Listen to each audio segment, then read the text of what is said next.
what do you think one of the crucial pieces of failure is? Like, what is that thing that you've seen thousands of people come and go, right? Mm-hmm. What do you think what are some of the common threads between people who just don't stick it out? It's a couple of things. One, what people listen to. You know, I tell people, you know, whatever you tune into, you turn into. Whatever entertains you, trains you. So, like, some people, it'll happen at the beginning. Some people, it'll happen later. I've seen it happen, you know, at 6 figures where a person will start listening to people and things they didn't used to listen to. And I'm like, why you start listening to that now? Like, because as a leader, either you rub off on your organization or they rub off on you. Give me an example of like a real life example of. Like, you can have a person that's like winning, making money, and then like you have a new person that comes to your business that you feel like has superstar potential, and they're like, oh, I mean, this is good, man, but what we really need to do is we need to do this, and you know, they're doing it like this, you need to do it like this, and you'll start listening to somebody that hadn't done anything. Right. And they're trying to tell you what needs to be corrected. So what I learned to do is I say, look, okay, cool. Hey, bro, yeah, try that out. Let's do that with your group, and if it works well, we'll do it with everybody else. Yeah. What I used to do is I'll be listening because I think just because they're sharp. Yeah. But they don't know how to build this. Right. So I would let those kind of people come in. I give them all this, and I'm like, no, we're not doing that. Okay, you try that over there with your little circle of people. Right. But people start doing that even in the business. They start listening to people in their life. They can throw them off track. I think the other thing is just time. You know, I did a training with my group, and I asked them, you know, how long does it take for an apple tree to grow? And they're like, a year. 2 years, 3 years. No, I don't remember the exact number. I think it's 6 or 7 years. We have to look it up after this. Yep. But here's what happens. If I didn't know it took 6 or 7 years for an apple tree to grow, if I plant a seed and I look a year later it's not growing, I'm like, yo, it's broken. The seed is broken. The soil is messed up. Let me plant it over here. So now I dig it up. Now when I dig it up, what happened? I start the whole process over. So I put over here. Now I start. All right, yo, what's going on? But if I would have known that it takes 6 or 7 years for it to grow anyway, I gotta let it sit. I gotta take care of it. I gotta, you know, do all that kind of stuff to let it give itself time to grow. Yeah. But so here's the question: if people don't know how long it takes for an apple tree to grow, they also don't know how long it takes for them to be successful. Why? Because they've never been successful. So what they start doing is, man, I've been doing this for 6 months. I should have already been successful right now. Why do you say that? Who told you you should be successful? Right. Nobody knows. Nobody knows their time. So what happens is people start making these estimations of how long they've been doing it and what should have happened by now, whatever should have already done. So they start looking at time and they become impatient. So then they want to go do something else and then that's where the inconsistency stops. So what I tell people is like, you got to just stay consistent and your time will come eventually. But while you're doing it, make sure you know the skills. Yeah. Because do you know the skills of building a business? Do you know how to attract people? Do you know how to retain people? Like, if you haven't really learned those skills, how to promote events, how to run events, there's so many things you really got to learn in my business. I'm like, yo, if you don't know that, how could you feel like you do deserve to get it?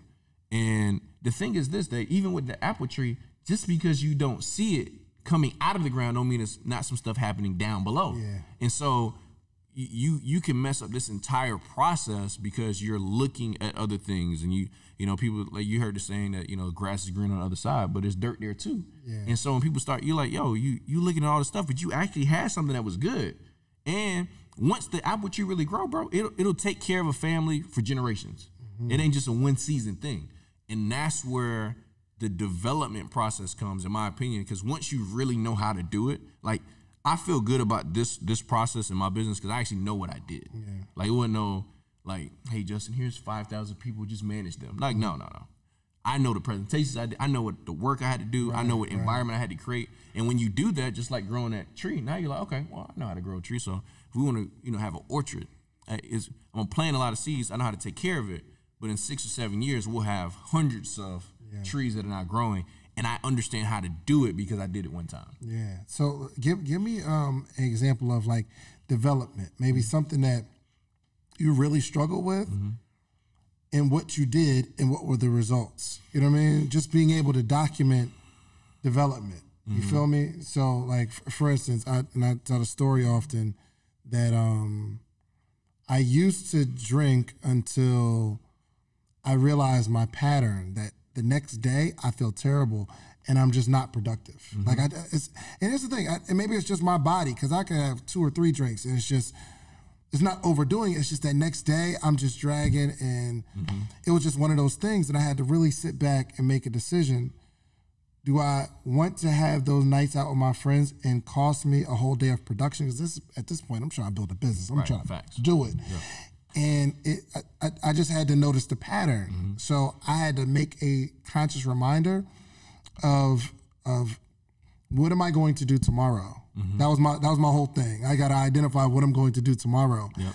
And if I have my day planned out for tomorrow, it truly dictates what I do the night before. Right. So that was my thing of, one, just understanding the pattern. But what are some things that you may have struggled with, and what did you do, and what was the result? Yeah, I would say, and I'm gonna answer this, but I'm gonna say something before I answer it. Please. One of my skills, I think that I have, which is really good, is like I'm a really good mentee. And I actually just did a training about this a couple weeks ago. But a lot of people seek to have a good mentor, but they're not really a good mentee. And so if you don't learn how to become a good mentee, then you miss a lot of lessons. Right. And so one of the things I had to unlearn, because I was under a new mentor, right, were some of the things I learned from a previous situation. But because I was a good mentee, I'm like, okay, there's a way to get to 6 figures a month, and I got to learn how to do that. And so one of them was like how to encourage people. Like my there was a previous leadership style. I was like, yo, Dave, you gonna get it or not, bro? Like, you want this or not? Because you know what? If you ain't gonna do it, I can do it without you. And that actually moves some people, depending on their personality type, but then it throws most people off. Yeah. They're like, bro, who are you talking to? Or people like, I'm not even trying to compete with you, bro. Like, I'm just trying to learn how to do this. Right. But if that's the only way I communicate and talk to people, so I had to learn, it's like, yo, I have to learn how to be an example, because my voice goes further if I'm not even telling you. I'm just like, yo, this is what I'm doing. Right. And so I learned that from my mentor over here, and it's like, yo, if I just do the things the right way consistently instead of trying to tell people, I'll go much further. So like, I really had to bust my butt, and I'm like, I'm pretty good at what I do. And I was like, I was working, bro. You know what I'm saying? Like, and it's the thing I was just talking about, like working it and not seeing the progress. Like the year before, I was at 10,000 a month the entire year. Then I come into last year. And I'm like, yo, I'm about to do the same stuff. But I looked at my calendar. I looked at some things and that was one thing I learned, like really having a calendar of activity. And I looked at all the soft spots in my calendar from the last year. I was like, yo, I really kind of took off in the summer last year. I didn't realize it going through the year, but when I looked at my calendar, I was like, I really didn't do nothing June, July, August. I was just kind of chilling. So all the spots I had dead spots in the year before, I said, okay, I'm going to go heavy. I went to the Bob Proctor event, right? I invested the money into going to that event. And I took away that one lesson. All right, cool. I'm gonna let it go. I'm gonna spend $1,000. I'm gonna come here. I'm gonna be here. And then I went to work. And then it was the same year, but now the results 10 times themselves. Yeah. So that for me was kind of one of the things I didn't really know how to do. Like, yo, how do I motivate people to do this stuff? And it's like, yo, you don't really have to motivate them. You're just trying to find the right ones that are motivated and run with them. And I stopped trying to force people. I used to have this thing where, because you my friend and you sharp and you can speak well, I want you to win. Right. But they could be this person that's just really got the heart and they're really doing the stuff, but I've been ignoring them because I've been focusing on you. Yeah. And it's, you know what I'm saying. But it's like, 100%. And that's what I used to do in the business. Like, oh man, this person's a doctor. They're about to kill. Oh, I got this celebrity. I'm like, you know what? I've been doing this for a long time. I ain't seen a celebrity bust a grape yet. Right. Why am I happy about it? Motivational speakers come in. They don't do nothing. You know what I'm saying? Like, why am I all excited about, you know what, I need to get excited about people like me. Like, people that's just like, you know what, I want it. And when I started doing that, I started putting my attention on the right people and really developing them, working with them, spending time with them, and like, yo, I'm going to really show you everything that I know. Yeah. And you start doing that enough, then they like, yo, okay, it's working for me. You got to prove what you're doing works. Yeah. And so that's why, like, you know, people ask, like, what's the run to play? And it, like, because it's not even a team name, it's just a mantra. Because people used to ask us, bro, what do you do? What do you do? Bro, I just ran to play. It's a simple thing. You just run this joint and you get the results. Right. But you don't run it for 90 days. You don't run it for, I run it all the time. Right. Never. So. What is this play? What is the run? Because I see the play. I see the jacket. I see the chain. Yeah. What is run the play? Is there like a formula, a steps? No, it's really being teachable and coachable to what the play is at that moment. You know, so like, you know, there's sometimes me like, you know, it's like, hey Justin, let's put on an event or let's do this. And I tell people you got to run the play, not question it. So like in football, it's not just one play. It's multiple plays. Like, hey, this time you blocking. Like I'm blocking. Yeah. You got to learn the play. Yeah, right? you got to learn it, right? And it's like, okay, I got to block this time, but I really want to go get this touchdown. Yeah, but this ain't your time to get the touchdown. Like inside of an organization, everybody has a role to play.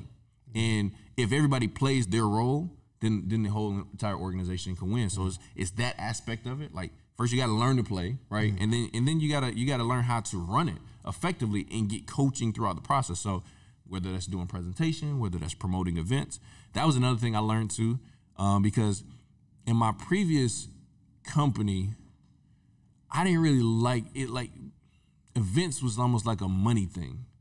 And it was like, yeah, I just kind of got burnt out with events. It was like, you charging people all this money. Oh, because the goal was to make money. Yeah, I'm like, yo, and that's not my heart. Like, I love the training piece of it. And I know how to do that really well. I got to do a whole weekend training like the back of my head.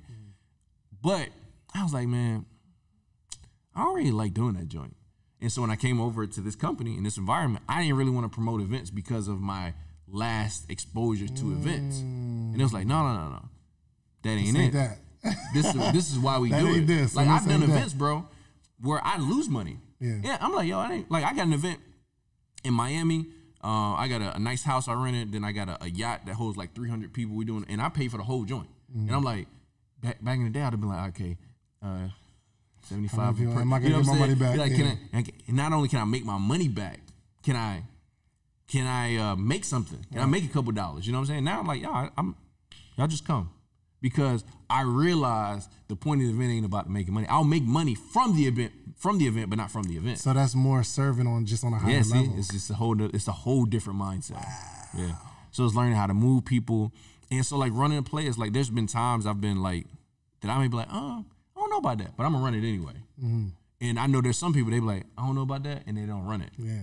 They do something else. And it's, one of my leaders, Brittany, she said this best. If you're a player with the Lakers or you're players with Miami, it don't matter. All of them have a playbook. Yeah. But you can't come from Miami and come to LA and try to run Miami playbook in LA.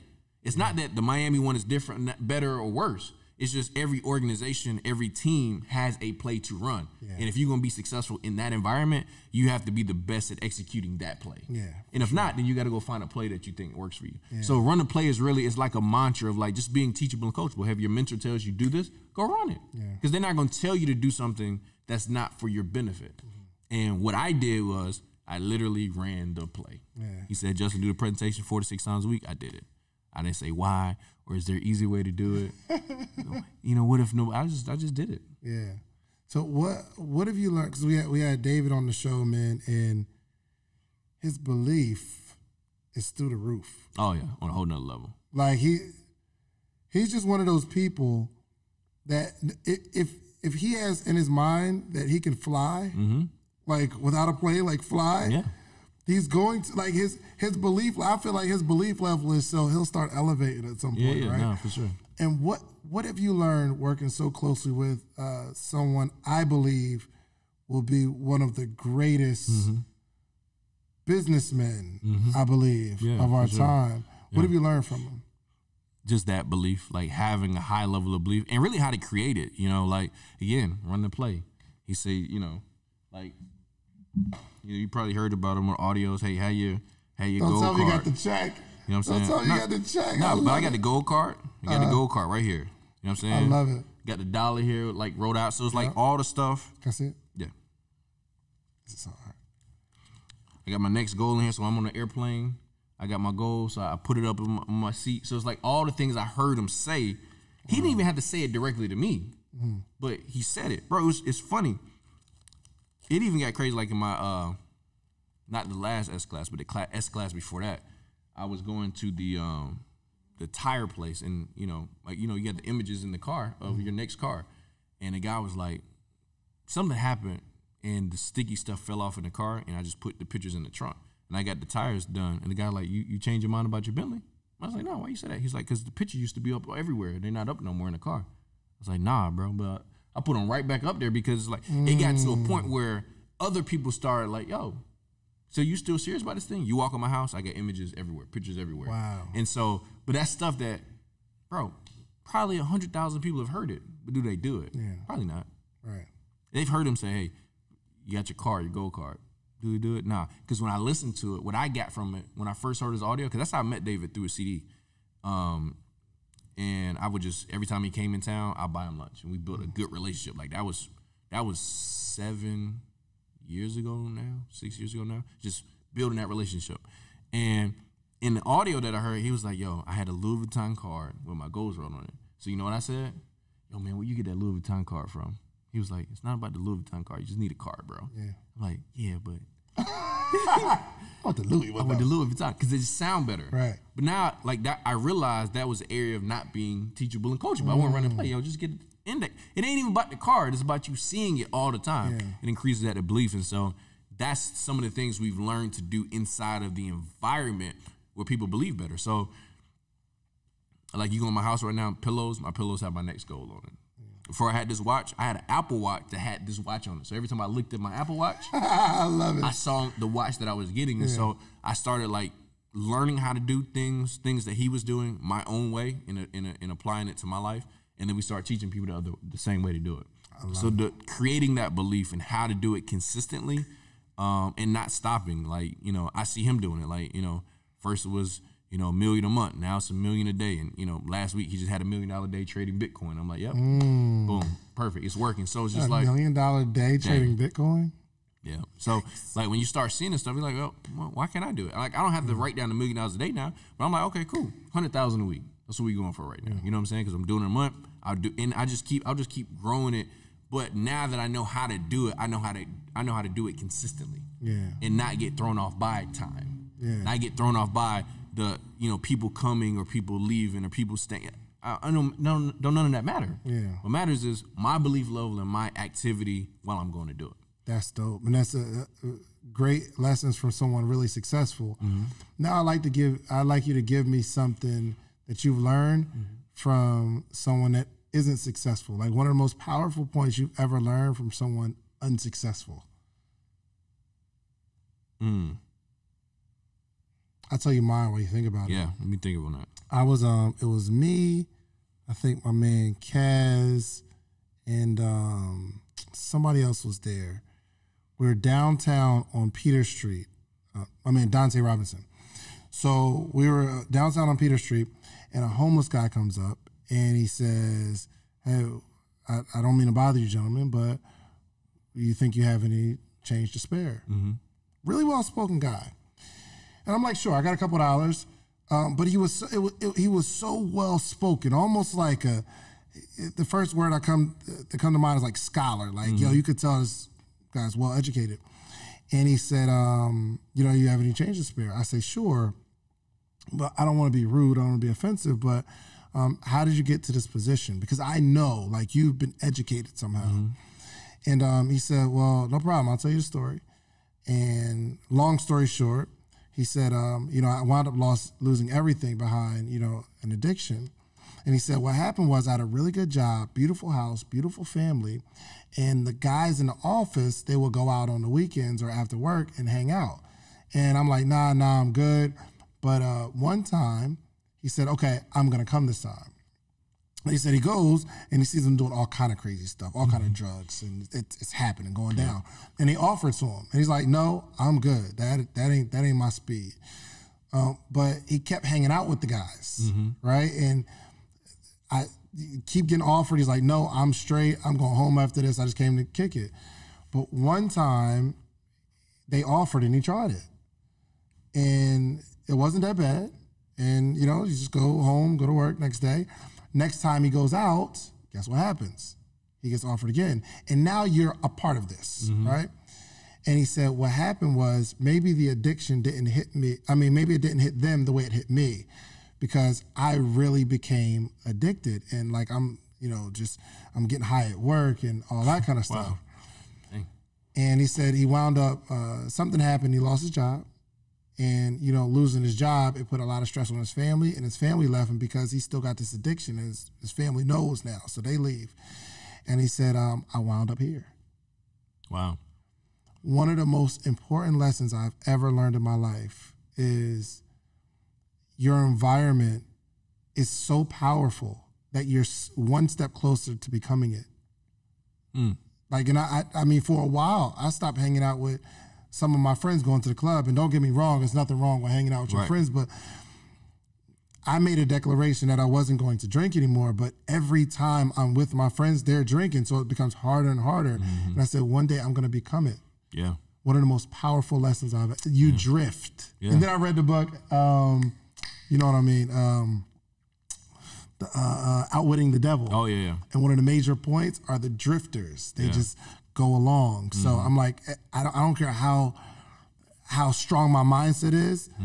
Being in that environment, you eventually drift in that particular direction. Yeah. That happened to Solomon in the Bible too.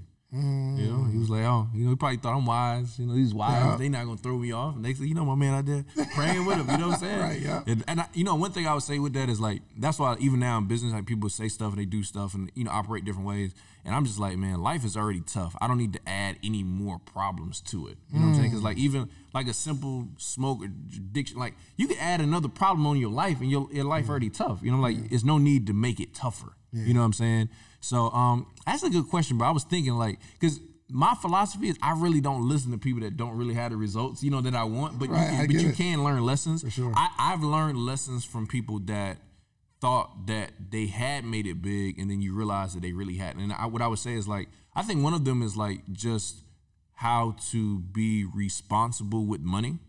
And it's just like I'll tell people now, like sometimes you can have broke thoughts that still slip in. You know what I'm saying? And it's just like I have friends. Broke thoughts that still slip in. Give you an example. Like I have friends that like you'll go out, they get nice outfits, but they keep the tags on because they got to take it back. And I'm like, why are you doing that? Because like you're really telling yourself like I don't like this ain't really for me. Like it's I'm operating in a negative way, and it's a lot of people that in their life I've seen them like, yo, that's why I see why you have challenges, because you operate.